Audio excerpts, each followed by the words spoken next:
राधे राधे भक्तों, बहुत बहुत स्वागत है आपका हमारे चैनल भक्ति का सार में। तो पितृपक्ष चल रहे हैं, तो आज हम आपको बताएंगे पितृपक्ष के दौरान सुनी जाने वाली श्रीमद् भागवत गीता का वो अध्याय जिसको सुनने मात्र से पितृदोष से मुक्ति मिलती है। पितृदोष के दौरान श्रीमद् भागवत गीता के 7वें अध्याय ज्ञान विज्ञान योग का पाठ श्रवण करने से पितरों को मोक्ष मिलता है और पितृदोष से मुक्ति मिलती है। ऐसा माना जाता है कि इस अध्याय के श्रवण से पितर प्रसन्न होते हैं, परम ब्रह्म में लीन हो जाते हैं और पितृदोष समाप्त हो जाता है।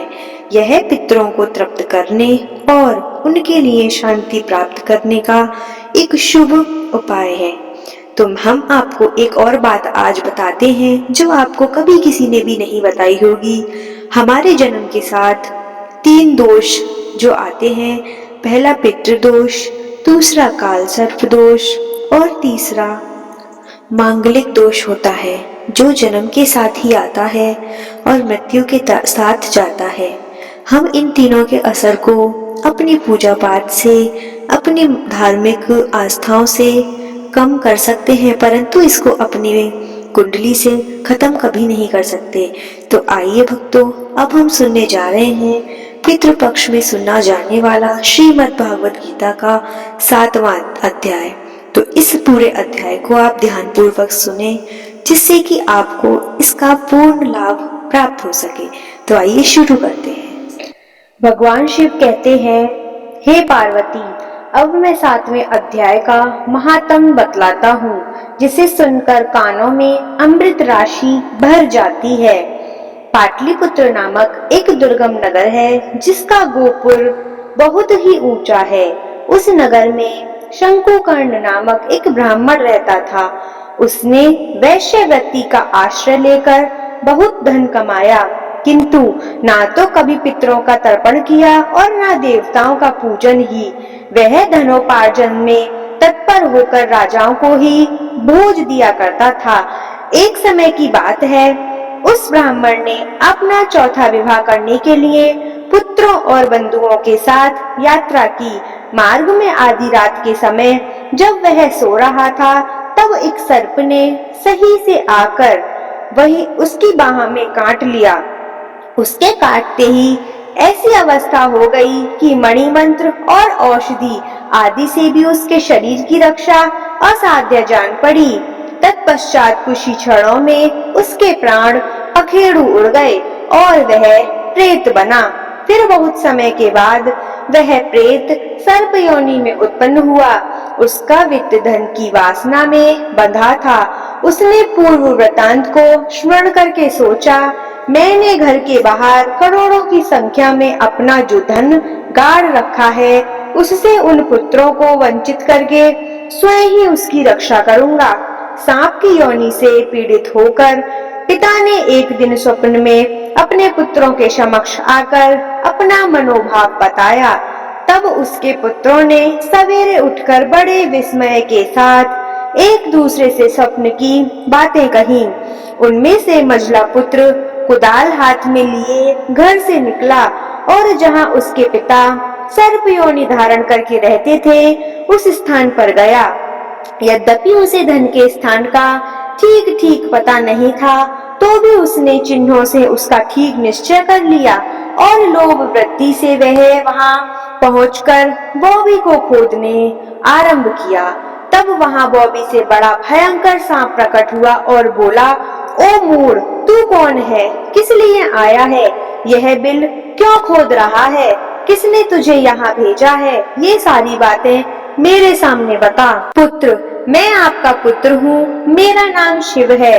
मैं रात्रि में देखे हुए सपने से विस्मित होकर यहाँ पर स्वर्ण लेने को कौतूहल से आया हूँ। पुत्र की यह वाणी सुनकर वह सांप हंसता हुआ उच्च स्वर से इस प्रकार स्पष्ट वचन बोला, यदि तू मेरा पुत्र है तो मुझे शीघ्र ही बंधन से मुक्त कर।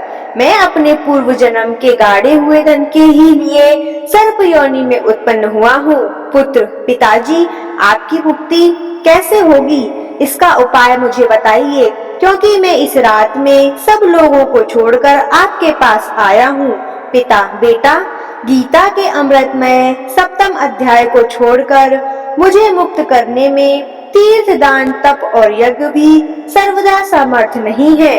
केवल गीता का 7वां अध्याय ही प्राणियों के जरा, मृत्यु आदि दुखों को दूर करने वाला है। पुत्र, मेरे श्राद्ध के दिन गीता के 7वें अध्याय का पाठ करने वाले ब्राह्मण को श्रद्धा पूर्वक भोजन कराओ। इससे निसंदेह मेरी मुक्ति हो जाएगी। वत्स, अपनी शक्ति के अनुसार पूर्ण श्रद्धा के साथ निवर्षयी और वेद विद्या में प्रवीण अन्य ब्राह्मणों को भी भोजन कराना। सर्प योनि में पड़े हुए पिता के ये वचन सुनकर सभी पुत्रों ने उनकी आज्ञानुसार तथा उससे भी अधिक किया। भक्तों, तब शंकुकर्ण ने अपने सर्प शरीर को त्याग कर दिव्य देह धारण किया और सारा धन पुत्रों के अधीन कर दिया। पिता ने करोड़ों की संख्या में जो धन उनमें बांट दिया था, उससे वे पुत्र बहुत प्रसन्न हुए। उनकी बुद्धि धर्म में लगी हुई थी, इसीलिए उन्होंने बावली, कुआं, पोखरा, यज्ञ तथा देव मंदिर के लिए उस धन का उपयोग किया और अन्नशाला भी बनवाई। तत्पश्चात 7वें अध्याय का सदा जप करते हुए उन्होंने मोक्ष प्राप्त किया। हे पार्वती, यह तुम्हें 7वें अध्याय का महात्म्य बतलाया, जिसके श्रवण मात्र से मानव सब पातकों से मुक्त हो जाता है। तो आइए श्री भगवान वाच का अर्थ सुनते हैं। श्री भगवान बोले, हे पार्थ, मुझमें अनन्य प्रेम से आसक्त हुए मन वाला और अनन्य भाव से मेरे परायण होकर योग में लगा हुआ, मुझको संपूर्ण विभूति, बल, ऐश्वर्य आदि गुणों से युक्त सबका आत्म रूप जिस प्रकार क्षय रहित जानेगा, उसको सुन। दूसरा, मैं तेरे लिए इस विज्ञान सहित तत्व ज्ञान को संपूर्णता से कहूँगा कि जिसको जानकर संसार में फिर कुछ भी जानने योग्य शेष नहीं रह जाता है। हजारों मनुष्य में कोई एक मेरी प्राप्ति के लिए यत्न करता है और उन यत्न करने वाले योगियों में भी कोई ही पुरुष मेरे परायण मुझको तत्व से जानता है। पृथ्वी, जल, तेज, वायु तथा आकाश और मन, बुद्धि एवं अहंकार, ऐसे 8 प्रकार से विभक्त हुई मेरी प्रकृति है। यह तो अपरा है, अर्थात मेरी जड़ प्रकृति है। और हे महाबाहो, इससे दूसरों की मेरी जीव रूप अपरा अर्थात चेतन प्रकृति जान की, जिससे यह संपूर्ण जगत धारण किया जाता है। हे अर्जुन, तू ऐसा समझ कि संपूर्ण भूत इन दोनों प्रकृतियों से उत्पन्न होने वाला है और मैं संपूर्ण जगत की उत्पत्ति तथा प्रलय रूप हूँ, अर्थात संपूर्ण जगत का मूल कारण हूँ। हे धनंजय, मुझमें भिन्न दूसरा कोई भी परम कारण नहीं है। यह संपूर्ण सूत्र में मणियों के सदृश मुझमें गुंथा हुआ है। हे अर्जुन, जल में मैं रस हूँ, चंद्रमा और सूर्य में मैं प्रकाश हूँ, संपूर्ण वेदों में प्रणतः मैं हूँ, आकाश में शब्द और पुरुषों में पुरुषत्व मैं हूँ, पृथ्वी में पवित्र गंध और अग्नि में तेज मैं हूँ, संपूर्ण भूतों में मैं जीवित हूँ, अर्थात जिससे वे जीते हैं वह तत्व भी मैं हूँ, तथा तपस्वियों में तप मैं हूँ। हे अर्जुन, तू संपूर्ण भूतों का सनातन बीज यानी कारण मुझे ही जान। मैं बुद्धिमानों की वृद्धि और तेजस्वियों का तेज हूँ। हे भरत श्रेष्ठ, आसक्ति और कामनाओं से रहित बलवानों का बल अर्थात सामर्थ्य में हूँ और सब भूतों के धर्म के अनुकूल अर्थात शास्त्र के अनुकूल काम मैं हूँ। और जो भी सत्व गुण से उत्पन्न होने वाले भाव है और जो रजोगुण से तथा तमोगुण से उत्पन्न होने वाले भाव है, उन सब को तू मेरे से ही होने वाले हैं ऐसा जान। परंतु वास्तव में उनमें मैं और वे मुझ में नहीं हैं। गुणों के कार्य रूप इन तीनों प्रकार के भावों से यह सारा संसार मोहित हो रहा है। सात्विक, राजसिक और तामसिक। इसीलिए इन तीनों गुणों से परे मुझ अविनाशी को वह तत्व से नहीं जानता। यह अलौकिक अर्थात अति अद्भुत त्रिगुणमयी मेरी माया बड़ी ही दुरुस्त है, परंतु जो पुरुष केवल मुझको ही निरंतर भजते हैं वे इस माया को उल्लंघन कर जाते हैं, अर्थात संसार से तर जाते हैं।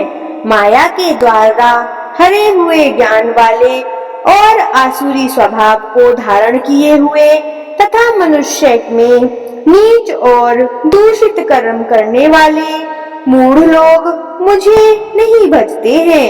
हे भरतवंशियों में श्रेष्ठ अर्जुन, उत्तम कर्म वाले अर्थात आर्त, जिज्ञासु और ज्ञानी ऐसे 4 प्रकार के भक्तजन मुझे भजते हैं। उनमें भी नित्य मुझ में एक ही भाव से स्थित हुआ अनन्य प्रेम भक्ति वाला ज्ञानी भक्ति अति उत्तम है, क्योंकि मुझे तत्व से जानने वाले ज्ञानी को मैं अत्यंत प्रिय हूँ और वह ज्ञानी मुझे अत्यंत प्रिय है।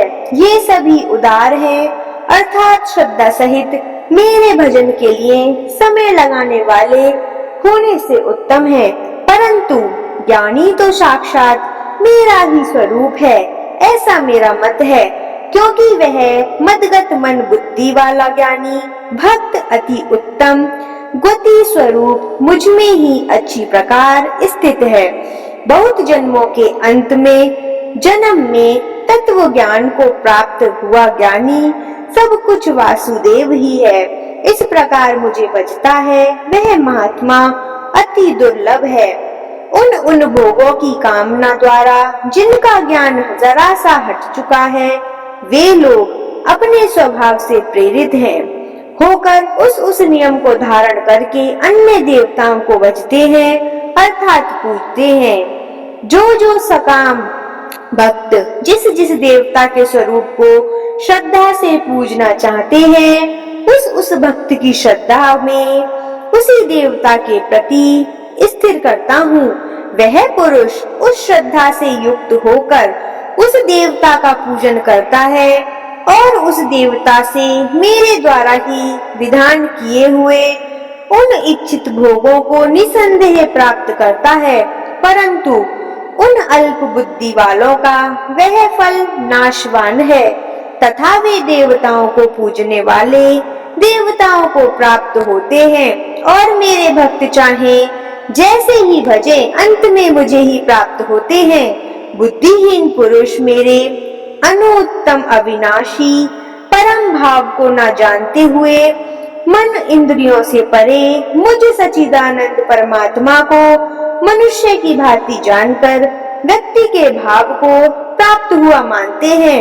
अपनी योग माया से छिपा हुआ मैं सबके प्रत्यक्ष नहीं होता, इसीलिए यह अज्ञानी जन समुदाय मुझ जन्म रहित अविनाशी परमात्मा को तत्व से नहीं अर्थात मुझको जन्मने मरने वाला समझते हैं। हे अर्जुन, पूर्व में व्यतीत हुए और वर्तमान में स्थित तथा आगे होने वाले सब भूतों को मैं जानता हूँ, परंतु मुझको कोई भी श्रद्धा भक्ति रहित पुरुष नहीं जानता। हे भरतवंशी अर्जुन, संसार में इच्छा और द्वेष से उत्पन्न हुए सुख दुखादि द्वंद्व रूप मोह से संपूर्ण प्राणी आदि अज्ञानता को प्राप्त हो रहे हैं। निष्काम भाव से श्रेष्ठ कर्मों का आचरण करने वाला जिन पुरुषों का पाप नष्ट हो गया वे राग द्वेषादि जनित द्वंद्व रूप मोह से मुक्त और दृढ़ निश्चय वाले पुरुष मुझको भजते हैं। जो मेरी शरण होकर जना और मरण से छूटने के लिए यत्न करते हैं वे पुरुष उस ब्रह्म को तथा संपूर्ण अध्याय को और संपूर्ण कर्म को जानते हैं। जो पुरुष अधिभूत और अधिदेव के सहित तथा अधियज्ञ के सहित मुझे अंतकाल में भी जानते हैं वे युक्त चित्त वाले पुरुष मुझको ही जानते हैं, अर्थात मुझको ही प्राप्त होते हैं। इस प्रकार उपनिषद ब्रह्म विद्या तथा योग शास्त्र स्वरूप श्रीमद् भगवत गीता में श्री कृष्ण तथा अर्जुन के संवाद में ज्ञान विज्ञान योग नामक 7वां अध्याय संपूर्ण होता है। आप इस अध्याय को अवश्य ही सुने। अपने पितरों की शांति के लिए, अपने श्राद्ध पक्ष की संपूर्ण शांति के लिए, अपने पितरों की आत्मा की शांति के लिए इस अध्याय को पूरा अवश्य ही सुने। तो आशा करते हैं भक्तों, आज की यह श्रीमद् भागवत गीता का 7वां अध्याय आपने ध्यान पूर्वक सुना होगा और आपको समझ में आया होगा। तो इसी तरह की वीडियोस को देखने के लिए, कहानी, त्योहारों, पर्वों की जानकारी के लिए हमारे चैनल को सब्सक्राइब करें और घंटी के बटन को दबाना बिल्कुल भी ना भूलें, जिससे कि हमारे वीडियो का आने वाला नोटिफिकेशन आप तक सबसे पहले पहुंच सके। तो राधे राधे भक्तों, श्राद्ध पक्ष की आपको ढेरों शुभकामनाएं और आपका दिन मंगलमय और शुभ हो। आपके बड़े बुजुर्गों की कृपा आप पर सदैव बनी रहे और आपके सारे काम निर्विघ्न पूर्वक और सफलता पूर्वक संपन्न हो।